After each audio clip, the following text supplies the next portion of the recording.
Hi student, मैं सलार शाह खां, chapter दासी, class 11, semester 1, part 1 दासी चैप्टर का। इसका भी MCQ चैप्टर को हम लोग पढ़ेंगे।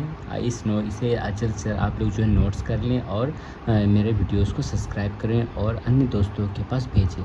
जो आप लोगों के लिए सेमेस्टर 1 के लिए बहुत ही MCQ बहुत ही इम्पोर्टेंट क्वेश्चनों में से एक है। तो इसे आप लोग जल्द से जल्द इसे याद भी कर लें और नोट डाउन भी कर लें। तो हम लोग पढ़ते हैं अब MCQ टाइप क्वेश्चन में।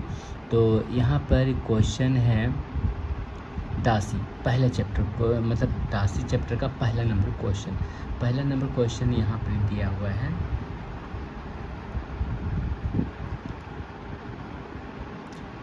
लेखक का नाम है जयशंकर प्रसाद, जो दासी चैप्टर से लिया गया है।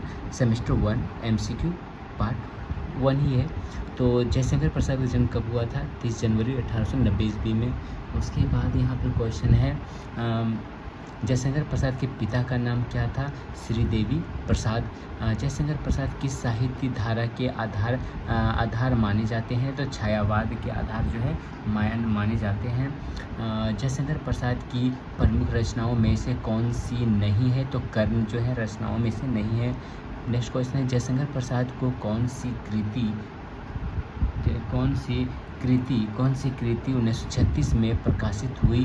तो कमायनी जो है प्रकाशित हुई थी। जयशंकर प्रसाद का निधन कब हुआ था? 15 नवंबर 1937 ईस्वी में।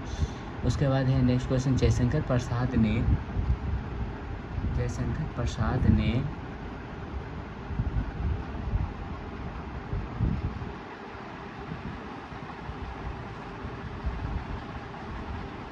तो यहाँ पे यह है जयशंकर प्रसाद ने कितने उम्र में साहित्य लेखन की शुरुआत की थी? तो 9 वर्ष में साहित्य लेखन की प्रकाश की थी। नेक्स्ट क्वेश्चन है यहाँ पर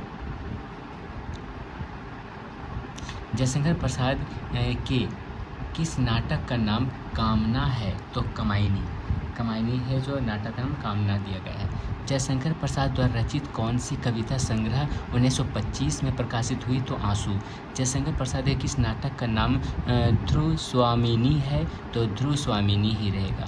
जयशंकर प्रसाद का जन्म स्थान कौन सा है? तो काशी। जयशंकर प्रसाद किस विषय में निबंध लिखा है? तो काव्य और कला में निबंध लिखा है। जयशंकर प्रसाद की कौन सी कहानी संग्रह है? तो आंधी और इंद्रजाल, कहानी और इंद्रजाल है।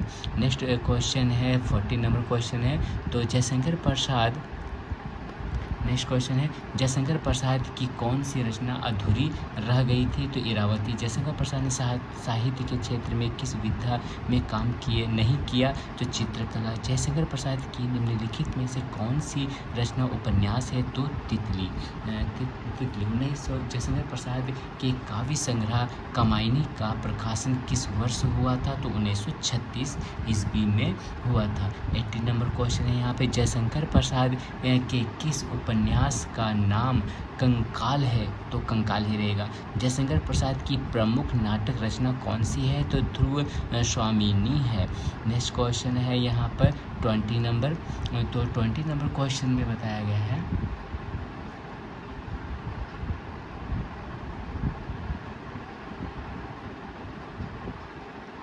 तो 20 नंबर क्वेश्चन में है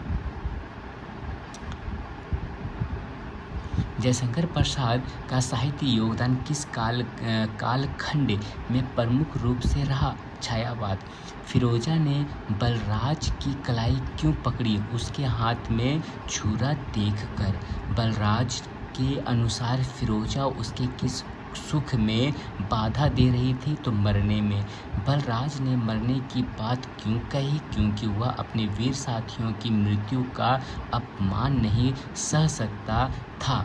फिरोजा के अनुसार किस चीज़ में मुंह मोड़ कर मरना बेकार है? तो जीवन की सुंदरता में। 25 नंबर क्वेश्चन दिया है यहाँ पर बलराज का प्रेमिका का क्या हाल था? वह कंकाल थी। फिरोजा के अनुसार किससे हारे हुए तुर्क और हिंदू दोनों को नौकरी से अलग कर दिया गया था? तो सुल्तान है। नेक्स्ट क्वेश्चन है यहाँ पर 27 नंबर क्वेश्चन। तो 27 नंबर क्वेश्चन में दिया है 27 नंबर क्वेश्चन है, फिरोजा ने बलराज को 5 दिरम मतलब पैसा, एक पैसा का दिरम मतलब एक पैसा रुपया जो होता है उसको उस समय बोलते थे दिरम, क्यों दिए? उसे जीने के लिए प्रेरित करने के लिए फिरोजा ने बलराज से क्या उसे जीने के लिए क्या कहा कि वह मरने की जल्दी में क्यों है? तो इसका आंसर होगा क्योंकि वह उसे प्यार करती है। बलराज की धार्मिक भावनाएं और सामाजिक जीवन कैसे बटे हुए थे? तो दम्भ और स्वार्थ से बटे हुए थे। तो यहाँ अगला क्वेश्चन है, राजा साहब ने बलराज से क्या कहा? उसकी आत्महत्या की योजना के बारे में पूछा। तो 31 नंबर क्वेश्चन है, फिरोजा किस प्रकार की लड़की थी? तो अल्हड़ और चंचल टाइप की लड़की थी। फिरोजा ने बलराज से क्या कहा कि सुख किस में है? तो जीने में है। बलराज ने फिरोजा से क्या कहा कि वह उसके सुख में बाधा दे रही है मरने में? बलराज किसकी गोद में सोने चले गए? वीर साथियों का शोचनीय अंत देख नहीं पाया। तो किसका? गजनी नदी में। नेक्स्ट क्वेश्चन है 35 नंबर क्वेश्चन। तो 35 नंबर क्वेश्चन हम लोग पढ़ेंगे। 35 नंबर क्वेश्चन यहाँ पर बताया गया है कि फिरोजा ने बलराज से क्या कहा कि वह मरने को नहीं देगी। तो क्योंकि वह उसे प्यार करती है। बलराज ने अपने प्रेमिका से क्या वादा किया था कि वह उसे अमीर बनकर ब्याह करेगा? फिरोजा के भाई अहमद ने क्या वादा किया था कि वह राजा साहब को 1000 सोने के सिक्के भेजेगा? बलराज ने छुरा क्यों फेंक दिया? क्योंकि फिरोजा ने उसे रोका। फिरोजा ने बलराज से किसके बारे में पूछा? तो उसकी प्रेमिका के बारे में। ठीक है, तो 40 नंबर क्वेश्चन यहाँ पर है, फिरोजा ने बलराज को 5 दिरम क्यों दिए? क्योंकि वह बलराज को जीने के लिए प्रेरित करना चाहती थी। बलराज को फिरोजा का किस चीज़ पर अभिमान था? उसके प्रेम पर। फिरोजा ने बलराज से कहा कि हिंदुस्तान में मरने के लिए क्या मिलेगा? तो कुछ भी नहीं मिलेगा। तो 42 नंबर क्वेश्चन है। नेक्स्ट क्वेश्चन हम लोग पढ़ेंगे 43 नंबर क्वेश्चन। तो 43 नंबर क्वेश्चन में यहाँ बताया गया है, 43 नंबर क्वेश्चन है, बलराज ने किस कारण से मरने की इच्छा जताई? वीर साथियों को मौत। फिरोजा ने बलराज को किस कारण से रोका? प्रेमिका के लिए। फिरोजा ने बलराज को क्या कहा कि वह उसे नहीं मारेगी क्योंकि वह उसे प्यार करती है? बलराज ने फिरोजा से कहा कि उसकी धार्मिक भावनाएं कैसी है? तो कहा है बटी हुई मतलब भागों में बटा हुआ है। नेक्स्ट क्वेश्चन 47 नंबर क्वेश्चन हम लोग पढ़ेंगे कि फिरोजा ने बलराज को मरने की जिद क्यों नहीं दी? क्योंकि वह उसे प्यार करती थी। फिरोजा ने बलराज से क्या कहा कि गुलामी में रहने पर क्या नहीं है? तो रोना। बलराज ने फिरोजा से किस बात पर अभिमान करने की बात की? धार्मिक भावनाओं पर। नेक्स्ट 50 नंबर क्वेश्चन हम लोग पढ़ेंगे। तो 50 नंबर क्वेश्चन यहाँ पे दिया है कि राजा साहब बलराज से क्या पूछते हुए आए? उसकी आत्महत्या की योजना के बारे में। ठीक है, राजा तिलक ने बलराज को क्या सलाह दी? हिंदुस्तान जाने की। राजा तिलक ने बलराज को क्या दिया? तो एक थैली। राजा तिलक ने बलराज को विद्रोही गुलामी के साथ कहाँ भेजने की बात कही? तो लाहौर में भेजने की बात कही गई। 53 हो गया। 54 नंबर क्वेश्चन है, फिरोजा ने राजा तिलक से किस बारे में पूछा? अपने भाई अहमद के दीवारों के बारे में। राजा तिलक ने फिरोजा से क्या कहा कि वह उसके नहीं कुचलना चाहता उसके हृदय को? राजा तिलक ने फिरोजा को अहम से क्या समझाने को कहा? पंजाब में लूट मार ना करने को। फिरोजा के हृदय में किस बात से कंपन हुआ? राजा तिलक के सवाल से। नेक्स्ट क्वेश्चन है 58 नंबर क्वेश्चन। 58 नंबर क्वेश्चन में है, तो राजा तिलक ने फिरोजा से अपनी बहन के बारे में क्या कहा? वह उसकी स्थिति से अनजान है। राजा तिलक ने फिरोजा से अपनी बहन का नाम क्या बताया? इरावती बताया। राजा तिलक ने फिरोजा से क्या अनुरोध किया? इरावती को खोजने का अनुरोध किया। फिरोजा ने राजा तिलक के हृदय में क्या देखा? दर्द देखा। फिरोजा ने गाने में क्या कहा? वह एक जलती हुई दीप शिखा है। तो 63 नंबर क्वेश्चन है, बलराज ने किस पर अपने पंजों को मारा? एक मंदिर पर। बलराज के बलिष्ठ पंजों से मंदिर का क्या हुआ? एक शब्द विलीन हो गया। बलराज ने क्यों सोचा कि उसे हिंदुस्तान जाना चाहिए? अपनी पीड़ा से बचने के लिए। बलराज ने फिरोजा से क्या कहा कि उसकी धार्मिक भावनाएं कैसी है? बटी हुई है। तो धार्मिक भावनाएं जो है वो क्या बटा हुआ है। तो नेक्स्ट क्वेश्चन है 77 नंबर क्वेश्चन है। तो 77 नंबर क्वेश्चन बताएगा, राजा तिलक ने फिरोजा से क्या कहा कि उसकी आकांक्षा क्या है? सुख पाने की।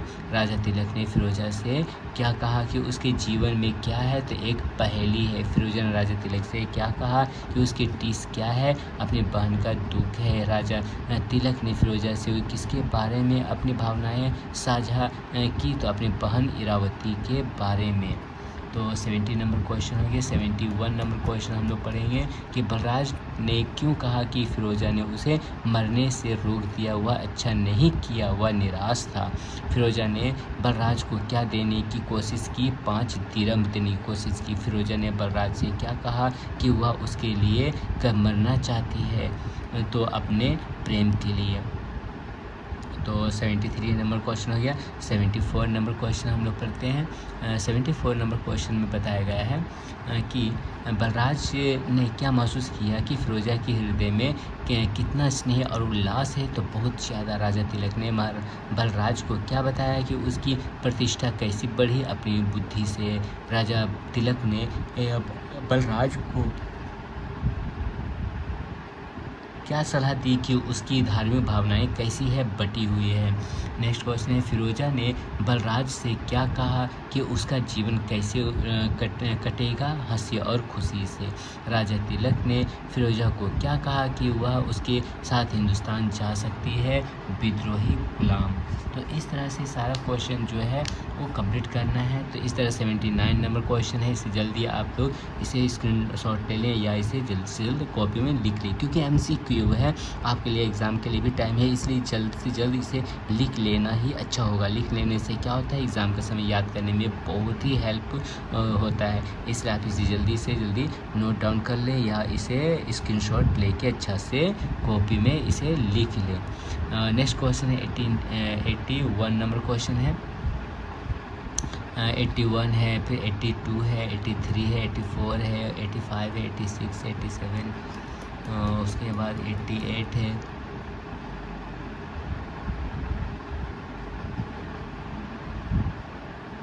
नेक्स्ट क्वेश्चन है 89 है, फिर 90, 91, 92, 93, 94, 95, 96 नंबर क्वेश्चन है। इसे जल्द से आप नोट डाउन कर लिए। 96 हो गया। 97, तो यहाँ पे 97 भी दिया है। 97 है, 98 है, 99 है, 100, 101, 102, 103, 104, उसके बाद 105 ई है। अब जो है नेक्स्ट क्वेश्चन हम लोग पढ़ेंगे 106। तो यहाँ 106 का है, इसे आप लोग जल्द से जल्द है जो नोट डाउन कर लें और इसे कॉपी में लिखने के बाद अच्छा से याद कर लें, क्योंकि बहुत ही इम्पोर्टेंट क्वेश्चन सब है। 117 भी क्वेश्चन है, इसे जल्द से जल्द आप नोट डाउन कर लें।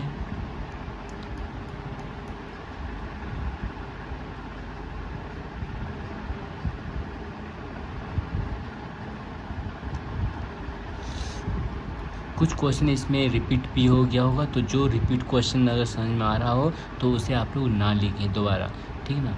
तो हो सकता है हमसे भूल हुआ कि कुछ क्वेश्चन जो है रिपीट हो गया है।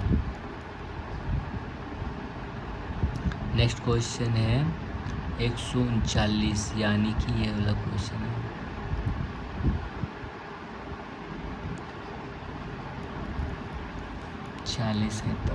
इम्पॉर्टेंट क्वेश्चन है, इसे जल्द से नोट कर लें। इसके बाद है फिरौनी वाला टोटल 160 नंबर क्वेश्चन है। तो इस तरह से जो है ये साखी चैप्टर जो है वो कंप्लीट हो गया।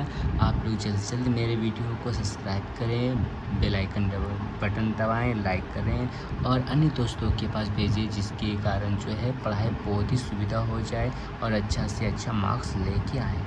तो आज के लिए हम लोग यहीं तक रहते हैं। नेक्स्ट दिन जो है नेक्स्ट न्यू वीडियो में हम लोग मिलते हैं। तो आज के लिए यहीं पर।